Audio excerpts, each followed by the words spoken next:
ఎందుకైనా మంచిది నేను నమ్మలం. నేను ఒకసారి ఫోన్ చేసి కనుక్కుంటానే. అది ఫేక్. నీ పేరేంటి? ఏం చదువుతున్నావు? ఎల్కేజీ. ఏ స్కూల్? స్కూల్కి నువ్వు రోజు? ఎవరి బండి? మా మమ్మీ బండి. వచ్చేటప్పుడు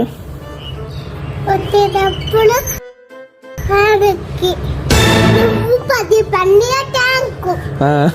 సుందరి నాలి